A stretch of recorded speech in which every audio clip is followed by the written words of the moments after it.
자, 꼭지점 특강 두 번째 시간입니다. 자, 이런 꼭지점 강의들은 한 10분 내외로 짧게 여러분들에게 핵심만 짚어주는 강의니까 식사하실 때 같이 보시고 이제부터는 혼밥 하시는 분들도 외롭지 않습니다. 저랑 같이 재밌게 꼭지점 특강 맛있게 드시면 됩니다. 자, 두 번째 쟁점은 하자의 승계를 할 겁니다. 어렵지 않습니다. 행정법 어려워하시는 분들 대단히 많은데 제가 설명드리는 것만 정확하게 듣고 문제를 읽어 나가시면 크게 어렵지 않으니까 두려워하지 마시고 지금부터 한번 접근해 봅시다. 하자의 승계를 시작합니다. 자, 하자의 승계니까 첫 번째 행정청이 내린 어떤 처분에 문제가 있다라는 이야기죠. 그 하자를 승계 어떻게 이어받아서 다툴 것인가 하는 문제가 하자의 승계 문제입니다. 자, 행정청이 A가 가지고 있는 건축물에 대해서 철거 명령을 이렇게 내렸어요. 철거 명령은 하명의 일종이니까 하명을 받은 A에게는 의무가 발생하게 됩니다. 건물을 철거해야 된다라는 의무가 발생하는데 이 철거 명령 자체에 하자가 있다라는 이야기니까 잘못된 철거 명령이라는 이야기죠. 따라서 A 입장에서는 철거 명령을 받을 필요가 없는데 행정청이 철거 명령을 내렸으니까 철거 명령에 따른 의무를 이행하지 않았어요. 그런데 일정 기간이 지나고 나면 우리 불가쟁력이 생긴다라고 이야기했어요. 일정 시간이 지나고 나면 A는 더 이상 이걸 가지고 다툴 수가 없습니다. 그래서 행정청 입장에서는 철거 명령을 내렸는데도 불구하고 A가 의무도 이행하지 않고 아무런 소송 제기 등의 방법을 강구하지 않으니까 당연히 이 철거 명령에 따른 실제 철거가 필요하다는 판단하에 대집행에 들어갑니다. 대집행은 대신해서 집행해 준다는 이야기죠. A가 스스로 건축물을 철거하지 않으니까 행정청이 스스로 또는 제3자를 이용해서 대신해서 집행에 들어가는 거죠. 이렇게 대신해서 철거 명령에 대한 철거를 들어갈 때는 일단 알려줍니다. 너 언제까지 철거해야 된다라고 계고를 하는 거죠. 그런데 그때까지 철거를 하지 않으니까 우리가 직접적으로 철거에 들어간다라고 통지를 이렇게 합니다. 그리고 난 뒤에 실제 철거로 들어가겠죠. 실행에 들어가고요. 원래 이건 의무자인 A가 해야 되는 일임에도 불구하고 A가 의무를 이행하지 않았기 때문에 행정청이 대신해 준 거다, 그죠?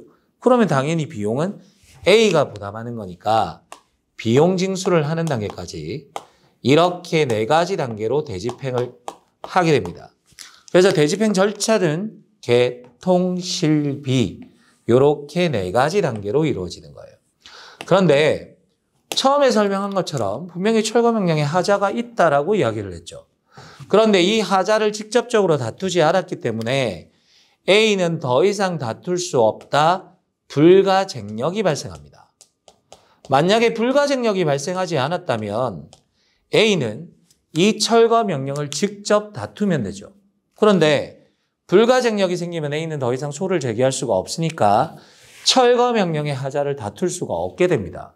그러면 만약 이 건축물이 불법 건축물이 아니라면 하자 있는 철거 명령에 의해서 A는 자신의 적법한 건물이 철거되는 결과에 도달하게 된다고요. 국민보호가 이루어지지 않는 거죠. 그래서 하자의 승계 문제는 선행행위, 먼저 내려진 철거 명령을 우리가 먼저 일어났다 그래서 선행행위라고 표현하는데 이 선행행위에 대해서 불가쟁력이 발생하는 거죠. 하자 있는 선행행위를 다시 한번 말하지만 직접 다툴 수 있으면 승계 문제는 발생하지 않습니다. 넘겨줄 이유가 없으니까. 그러나 선행행위, 하자 있는 선행행위에 대해서 불가쟁력이 발생하면 A는 더 이상 선행행위를 다툴 수가 없어요. 그러니까 선행행위에 있는 하자를 이 대집행이라는 후행행위 쪽으로 끌어와서 다시 한번 다퉈볼 수 있느냐라는 게 하자의 승계 문제입니다. 따라서 하자의 승계를 인정하는 범위가 넓어지면 넓어질수록 국민보호에는 유리할 수밖에 없죠.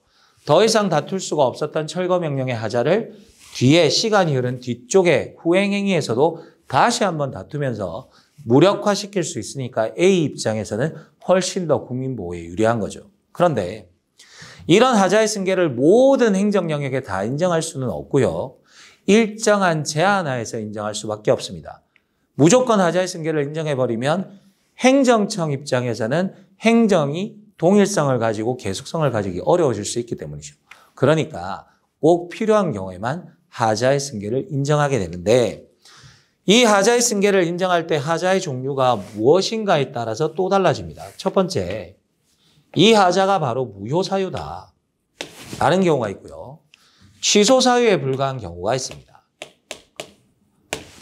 그러면 선행행위가 무효라면 아예 효력을 발생한 적이 없는 거죠.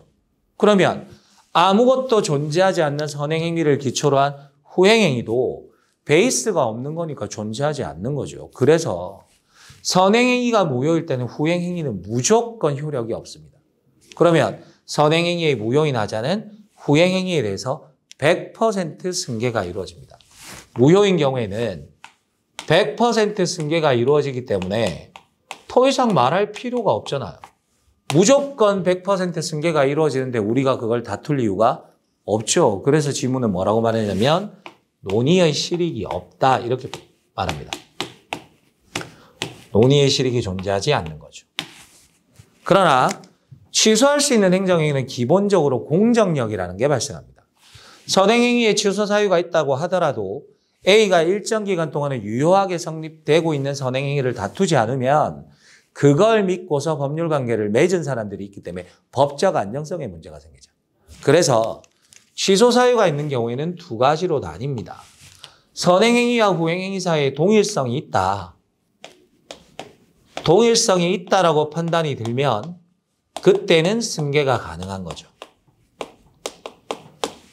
승계가 가능하고 만약에 선행행위와 후행행위가 서로 동일성이 없다. 아예 서로 별개의 문제다. 라고 하는 경우에는 승계를 인정하지 않는 것이 우리 판례의 입장이라고요. 그러면 우리는 하자의 승계 문제를 논할 때는 일단 첫 번째 선행행위가 무효사유인지 아닌지를 봐야 됩니다. 무효사유면 100% 승계. 취소사유다. 그러면 동일성이 있는지 없는지를 보는 거죠. 동일성이 있으면 승계가 되고 동일성이 없으면 승계가 안 됩니다. 이 사안에서 판례는 철거명령과 대집행 사이에는 동일성이 없다라고 봐서 하자의 승계를 인정하지 않습니다. 아주 자주 나오는 판례니까 반드시 머릿속에 넣어두셔야 되고 여기 대집행의 절차, 개통, 실비 이 네 가지 단계는 각각의 단계가 처분성을 가지고 있는데 목적이 동일하죠. 실제 건물을 철거하기 위한 목적이 동일하기 때문에 동일성을 인정됩니다. 그래서 계고에서 만약에 하자가 발생하면 통지 쪽으로 승계가 가능한 거고 통지에 하자가 발생하면 실행 쪽으로 실행에서 하자가 발생하면 비용징수 쪽으로 승계가 가능해지는 거예요. 그래서 동일성을 기준으로 하자의 승계 여부를 판단하는데 이 동일성이 없음에도 불구하고 판례가 예외적으로 하자의 승계를 인정하는 경우도 있습니다. 예를 들어서 선행행위의 하자를 후행행위로 가져올 수 없다. 동일성이 인정 안 된다라고 판단이 되지만 그걸 국민에게 강요했을 때 국민이 참을 수 있는 한계를 넘어간다. 이걸 이제 수인 한도라고 하는데 참을 수 있는 한계를 넘어가는 손해를 발생시킬 때는 국민보호를 위해서 동일성이 없는 경우에도 예외적으로 하자의 승계를 인정하게 되는 거죠. 자, 정리하면 하자의 승계가 인정되기 위해서는 일단 선행행위가 하자가 존재해야 되죠. 그리고 그 선행행위를 더 이상 다툴 수가 없다는 불가정력이 발생해야 됩니다. 그리고 후행행위에는 하자가 없어야죠. 만약 후행행위 자체에 하자가 있으면 남의 거 빌려올 필요 없잖아. 자기 거 가지고 다투면 되는 거고 선행행위에 하자가 있는데 후행행위에 하자가 없으면 후행행위가 선행행위의 하자를 빌려와서 다투는 거. 이게 바로 하자의 승계라고요. 선행행위의 하자가 무효다. 100% 승계가 되니까 논의에 실익이 없다. 말할 필요도 없다는 이야기고 취소사유일 때는 동일성이 있으면 승계 인정, 동일성이 없으면 승계가 인정 안 된다. 다만 동일성이 없어서 승계가 인정이 안 되는 경우도 국민에게 참을 수 없는 손해를 주는 경우에는 예외적으로 하자의 승계를 인정할 수 있다. 이것이 판례 입장이죠. 여기까지 정리하면 하자의 승계 파트의 기본적인 이론은 다 끝나게 됩니다. 이제부터 문제를 한번 보겠습니다.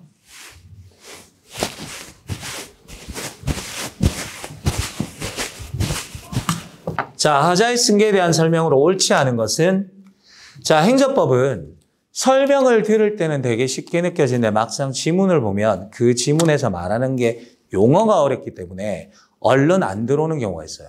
그럴 때는 단락단락 나눠가면서 제가 설명드렸던 부분과 매치시켜가면서 보시면 됩니다. 해봅시다. 선행행위에 무효인 하자가 존재한다라고 돼 있죠. 그러면 방금 설명드린 것처럼 무효인 경우는 동일성 여부 따질 필요 없어요. 무조건 100% 승계입니다. 그래서 하자가 존재하더라도 선행행위와 후행행위가 결합하여 하나의 법적 효과를 목적으로 하는 경우에는 이 말은 동일성이 있는 경우에는 이 말인데 선행행위에 무효가 있을 때는 동일성 따질 필요가 없어요. 필요 없는 말이 나와있죠. 따라서 뒤쪽으로 보시면 하자의 승계에 대한 논의의 실익은 없다니까. 무효인 경우에는 100% 승계가 이루어지기 때문에 말할 필요도 없다고요. 따라서 1번 지문은 틀린 지문으로 이 문제의 정답이 되는 거죠. 두 번째, 적정행정의 유지에 대한 요청에서 나오는 이렇게 나와 있죠. 그럼 적정행정이 뭐냐? 말 그대로 하자 없는 적합한 행정을 하는 겁니다. 그런데 우리가 방금 다뤘던 하자의 승계에서는 선행행위의 하자가 있는데 승계를 인정하지 않으면 하자 있는 행정의 효력이 그대로 발생해버리죠. 적정한 행정이 아니잖아요.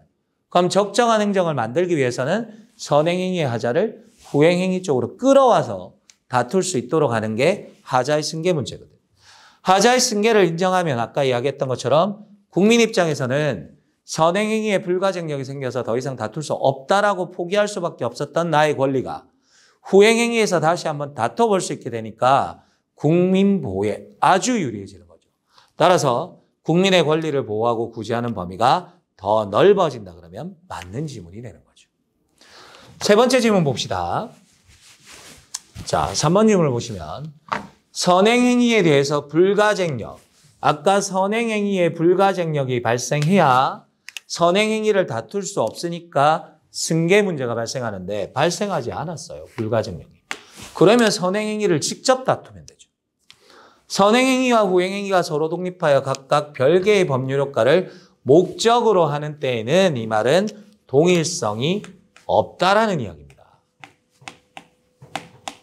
동일성이 없을 때는 원칙적으로 선행행위의 하자를 이유로 후행행위의 효력을 다툴 수 없다. 승계 안 된다라고 얘기했죠. 동일성이 없으면 승계가 이루어지지 않는다. 그 지문이에요. 따라서 3번 지문도 맞는 이야기가 됩니다. 4번 지문 봅시다. 자, 네 번째 지문 봅시다. 선행행위와 후행행위가 서로 독립하여 별개의 법률 효과를 목적으로 하는 경우라도 그랬으니까 동일성이 없다라는 이야기죠. 자, 다시 한번 머릿속에 떠올려 봅시다. 계속해서 반복하고 있습니다. 동일성이 인정되지 않으면 승계는 인정되지 않는 게 원칙이라고요. 그런데 선행행위의 불가증력이나 구속력이 즉 선행행위에 대해서 불가증력이나 구속력이 생기면 당사자는 선행행위로 더 이상 다툴 수가 없게 되는 거죠. 그로 인하여 불이익을 입는 자에게 아까 제가 들었던 예에서는 A를 이야기하는 겁니다. 수인 한도를 넘어서는 가혹함을 가져온다. 아까 말씀드린 대로 원칙적으로 동일성이 인정되지 않으면 하자의 승계는 인정이 안 되는 게 원칙인데 국민에게 견딜 수 없는 손해를 주는 거예요. 하자의 승계는 국민을 보호하는 것이 목적인데 그 승계를 부정함으로써 국민이 참을 수 없는 손해를 가져온다면 그리고 그 결과가 도저히 일반적인 관점에서 예측 가능한 게 아니다. 그럴 때는 국민을 보호하는 게 우선이기 때문에 예외적으로 하자의 승계를 인정하게 되는 거라고요. 여기까지 하시면 하자의 승계는 끝이 납니다.